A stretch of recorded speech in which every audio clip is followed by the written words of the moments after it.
అది ఒక అందమైన గ్రామం. ఆ గ్రామంలో కాంతమ్మ తన ఒక్కగానొక్క కొడుకైన రమేష్తో కలిసి నివసిస్తూ ఉండేది. కాంతమ్మకి రమేష్ అంటే చాలా ఇష్టం. అలాగే రమేష్కి కూడా కాంతమ్మ అంటే చాలా ఇష్టం. రమేష్ ఎవరు ఏం చెప్పినా వినేవాడు కాదు. చాలా కోపిష్టి. ఎవరి మాట వినడు. కానీ కాంతమ్మ ఏం చెప్పినా వింటాడు. అలా కాంతమ్మకి రమేష్కి మధ్యన అనుబంధం చాలా బాగా ఉండేది. ఒకసారి కాంతమ్మ రమేష్ ఆఫీస్కి బయలుదేరుతుండగా రమేష్ దగ్గరికి వచ్చి ఇలా అంటుంది. ఒరే రమేష్, నీకొక పెళ్లి సంబంధం తీసుకొని వచ్చానురా. అమ్మాయి నీకు చాలా బాగా నచ్చుతుంది. ఏమంటావు? అమ్మా, నీకెన్నిసార్లు చెప్పానమ్మా నేను ఇప్పుడప్పుడే పెళ్లి చేసుకోను అని. అయినా కానీ నువ్వెందుకు నా కోసం పెళ్లి సంబంధాలు చూస్తున్నావు? నాకప్పుడే పెళ్ళికి వచ్చిన తొందర ఏంటమ్మా? నీకేం తొందర లేదురా, కానీ నీకు పెళ్లి సంబంధం చూసిన అమ్మాయికే తొందర. వాళ్ళమ్మకి ఆరోగ్యం బాగాలేదు. త్వరగా పెళ్లి చూసి చచ్చిపోవాలని వాళ్ళమ్మ కోరిక. ఆ అమ్మాయికి మీ నాన్న చిన్నప్పుడే మాట ఇచ్చాడు, ఆ అమ్మాయినే మన ఇంటి కోడలుగా చేసుకుంటాను అని. అమ్మా, నాన్న చిన్నప్పుడు ఎప్పుడో ఇచ్చిన మాట కోసం నచ్చకుండా ఎలా అమ్మాయిని పెళ్లి చేసుకోవాలి? అయినా నాకు ఇప్పుడప్పుడే పెళ్లి చేసుకోవాలని లేదమ్మా. నాకు ఆఫీస్కి టైం అవుతుంది, నేను వెళ్తాను. ఒరే రమేష్, నేను చెప్పేది ఒకసారి విను. ఆ తర్వాత కూడా నువ్వు ఆ అమ్మాయిని చేసుకోను అంటే ఆ పైన నీ ఇష్టం. ఆయన మీ నాన్నగారి స్నేహితుడు రంగయ్య. మీ నాన్న ఆయన ఇద్దరు ఒకే కంపెనీలో పనిచేసేవాళ్ళు. ఇద్దరు ప్రాణ స్నేహితులు. ఒకరంటే ఒకరికి చాలా ఇష్టం. మీ నాన్నని ఒక ప్రమాదం నుంచి కాపాడడానికి ఆయన తన ప్రాణాలు వదిలాడు. తన కుటుంబం ఒంటరి కాకూడదని చనిపోయే ముందు తన కూతుర్ని మన ఇంటి కోడలిగా చేసుకోవాలని మాట తీసుకున్నాడు. ఇప్పుడు చెప్పు, ఆ అమ్మాయిని చేసుకుంటావా లేదా? ఇంత జరిగితే ఇన్ని రోజులు నాకెందుకు ఈ విషయం చెప్పలేదమ్మా? అప్పుడు నువ్వు చాలా చిన్న పల్లవాడివిరా. చెప్పినా అర్థం చేసుకోలేవు. అప్పుడు నీకంత వయసు కూడా లేదు. కానీ ఇప్పుడు అలా కాదు, నువ్వు అర్థం చేసుకోగలవు. అందుకే చెప్పానురా. సరేనమ్మా, మన కుటుంబం కోసం ఇంత మేలు చేసిన ఆయన కూతుర్ని నేనెందుకు పెళ్లి చేసుకోను అని చెప్తాను. ఆ అమ్మాయి కోసం ఖచ్చితంగా పెళ్లి చేసుకుంటాను. నాకు ఈ పెళ్ళి ఇష్టమే అమ్మా అని బలవంతంగా ఒప్పుకుంటాడు రమేష్. చాలా సంతోషమయ్యా. నువ్వు ఈ పెళ్ళికి ఎక్కడ ఒప్పుకోవో, మాట పోగొట్టుకోవాల్సిన పరిస్థితి ఎక్కడ వస్తుందో అని మీ నాన్నగారు చాలా బాధపడుతున్నారు. ఈ విషయం అర్జెంటుగా మీ నాన్నగారికి ఫోన్ చేసి చెప్పాలి. వెంటనే ముహూర్తాలు పెట్టించి మీ ఇద్దరి పెళ్ళి ఘనంగా చేస్తానయ్యా. అమ్మ, పెళ్ళి కోసం అంత హడావిడి ఏమీ వద్దు. నా గురించి నీకు తెలుసు కదా, నాకు అలాంటివన్నీ నచ్చవు. సింపుల్గా చేయండి చాలు. రమేష్ చెప్పినట్టే కాంతమ్మ పెళ్ళిని చాలా అతి కొద్ది బంధువుల సమక్షంలో సింపుల్గా చేసేస్తుంది. కాంతమ్మ కొడలు సుజాత. సుజాత చాలా అందంగా ఉంటుంది. పైగా పద్ధతులు తెలిసిన అమ్మాయి.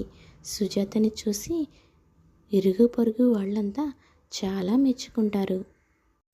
పెళ్ళైన తర్వాత రమేష్ సుజాతతో కూడా అంతగా మాట్లాడేవాడు కాదు.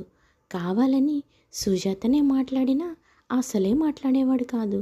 దీంతో సుజాతకి ఒక అనుమానం వస్తుంది. దాంతో వంటగదిలో పని చేసుకుంటున్న అత్తగారి దగ్గరకు వెళ్తుంది. అత్తయ్య, మీ అబ్బాయికి అసలు నేనంటే ఇష్టమేనా? నన్ను ఇష్టపడి పెళ్లి చేసుకున్నాడా, లేకపోతే ఎవరినైనా ప్రేమించాడా? నాకెందుకో ఆయన ఎవరినో ప్రేమించాడు అనిపిస్తుంది అత్తయ్య. వాడు ఎవరన్నా అమ్మాయిని ప్రేమించటమా? వాడు సరిగ్గా నాతోనే మాట్లాడు.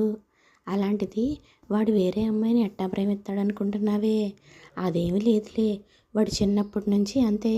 ఎవరితోనైనా మాట్లాడడానికి చాలా సమయం పడుతుంది. అది వాడి బుద్ధి. వాడు నాతో తప్పితే ఎవరితో అంత ఫ్రీగా ఉండలేడు. కొత్తగా పెళ్ళయింది కదా, ఇంక 4 రోజులు పోతే వాడే కలిసిపోతాడులేవే. ఏమో అత్తయ్య, ఆయన ప్రవర్తన చూస్తే నాకు అలా అనిపించింది. అందుకే అడిగాను. ఆయన విషయంలో ఏం జరిగినా మీకు తెలుస్తుంది అని చెప్పారు కదా, అలాంటిదేం లేదు కదా. అలాగైతే నేను చాలా బాధపడాల్సి వస్తుంది. నిజంగానే ఆయన మనస్తత్వమే ఇలా అయితే అందులో నాకు ఎలాంటి అభ్యంతరం లేదు.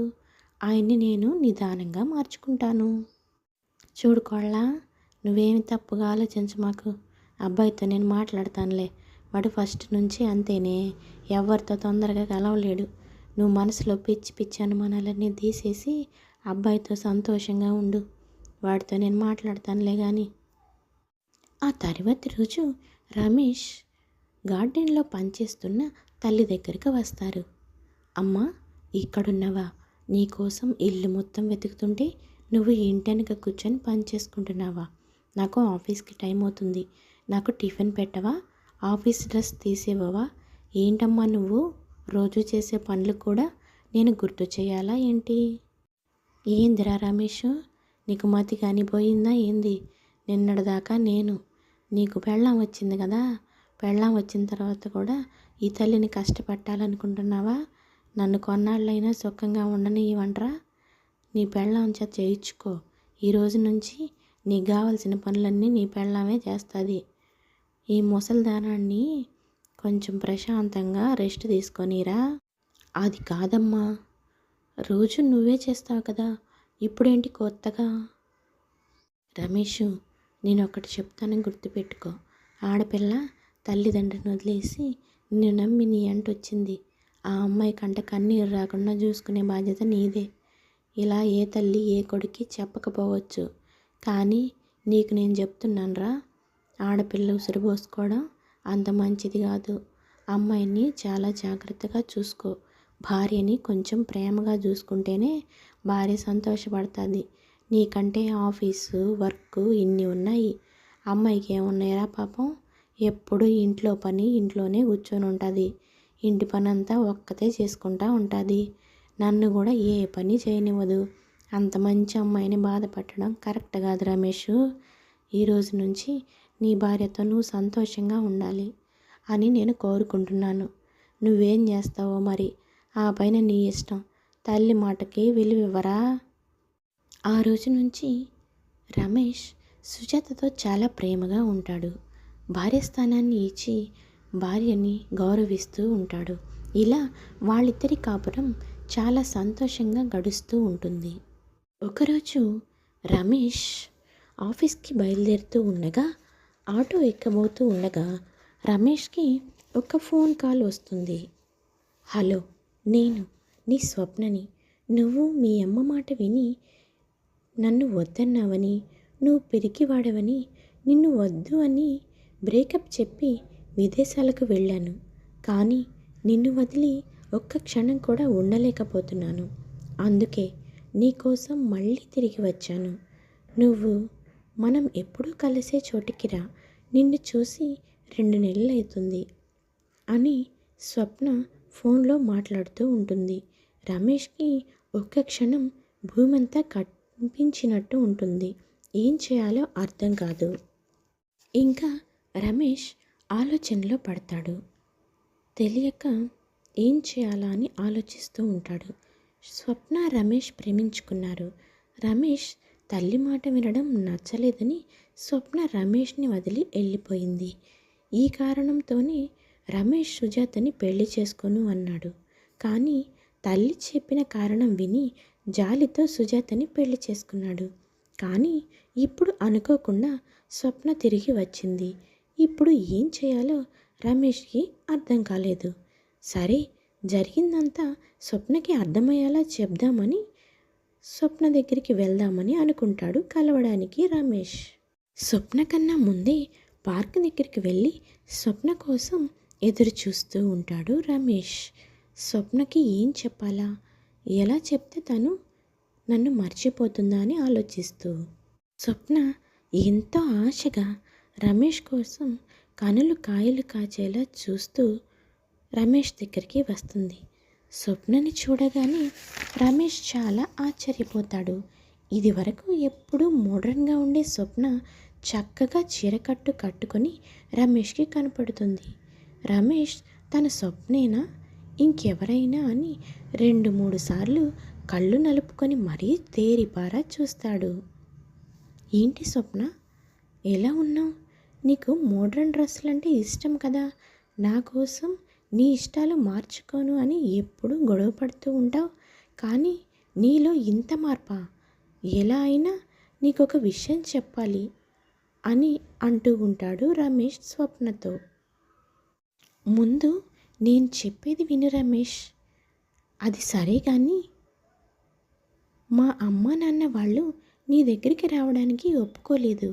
అందుకే చనిపోవాలని అనుకున్నాను. అప్పుడు ఒప్పుకున్నారు. నీకు తెలుసు కదా, నేను చాలా మొండిదాన్నని, ఏదైనా కావాలి అంటే దక్కించుకుంటాను అని. అందుకే నిన్ను దక్కించుకుంటాను అని ఇంత దూరం వచ్చాను.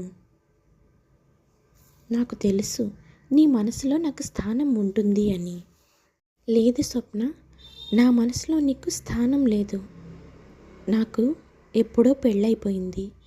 నా జీవితంలోకి నా భార్య వచ్చింది అని రమేష్ చెప్తూ ఉంటాడు.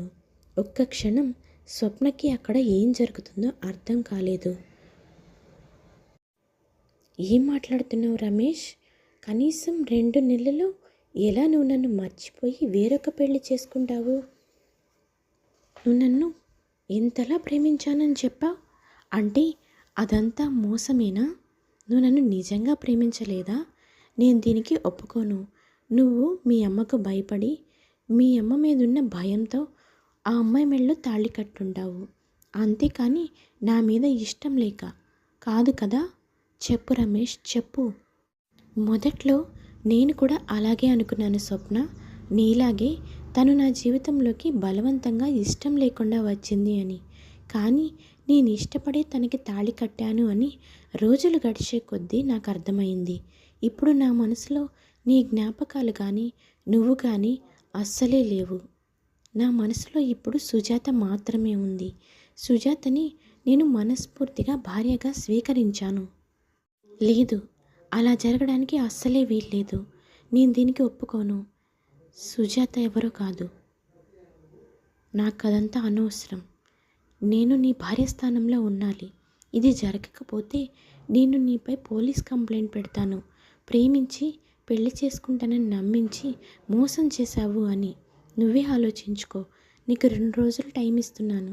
ఈలోపు మీ ఆవిడికి విడాకులు ఇచ్చి నువ్వు నన్ను పెళ్లి చేసుకో. లేదంటే నేను అన్నంత పని చేస్తాను. స్వప్న, నేను నీ గురించి ఇలా అస్సలు ఆలోచించలేదు. నువ్వింత దుర్మార్గంగా ఆలోచిస్తావని. నువ్వు మంచిదానివని, మొండిదానివైనా నిజానిజాలు తెలుసుకుంటావని అనుకున్నాను. కానీ వేరొక అమ్మాయి జీవితాన్ని నాశనం చేయాలని అనుకుంటున్నావా? నీ మీద ఉన్న జాలి కూడా ఇప్పటితో పోయింది. నువ్వు నా గురించి ఎలాగైనా అనుకో, నాకు ఎలాంటి అభ్యంతరం లేదు. కానీ నీ భార్య స్థానంలో నేనే ఉండాలి. 2 రోజుల్లో ఏ విషయం చెప్పాలి, లేకపోతే నా చావుని కళ్ళ చూస్తావు. అది కాదు స్వప్న, నేను చెప్పేది కూడా ఒక్కసారి అర్థం చేసుకోవడానికి ప్రయత్నించు. నీ అంతటి నువ్వే నన్ను నీకు అవసరం లేదని వదిలేసి వెళ్ళిన తర్వాత నీకోసం నేను అసలు ఎందుకు ఎదురు చూడాలి? ఇప్పుడు నీకోసం నా భార్యను నేను ఎందుకు వదిలేయాలి? నన్ను వద్దు అనుకున్న నీకన్నా నేనే కావాలని నాకు దగ్గరికి వచ్చిన నా భార్యనే నాకు ముఖ్యం. నువ్వెన్ని చెప్పినా నా మనసు మారదు రమేష్. 2 రోజుల్లో నాకు ఏ విషయం చెప్పాలి, లేదా డైరెక్ట్గా నేను నీ భార్య దగ్గరికే వచ్చి నా సంగతి ఏంటని తేల్చుకుంటాను అని చెప్పేసి రమేష్ ఏం చెప్తున్నాడా అని కూడా వినకుండా స్వప్న వెనక్కి తిరిగి కూడా చూడకుండా అక్కడి నుంచి వెళ్ళిపోతుంది. రమేష్కి ఇప్పుడు ఏం చేయాలో కూడా తోచని పరిస్థితి. ఇప్పుడు రమేష్ ఏం చేస్తాడు? స్వప్ననా, సుజాతనా, ఇద్దరిలో ఎవరిని తన భార్య స్థానంలో ఉంచుతాడు, ఎవరిని వదిలేస్తాడు? తెలుసుకోవాలంటే నెక్స్ట్ పార్ట్ చూడాల్సిందే. ఈ స్టోరీ కనుక మీకు నచ్చితే please like, share and subscribe చేసుకోండి.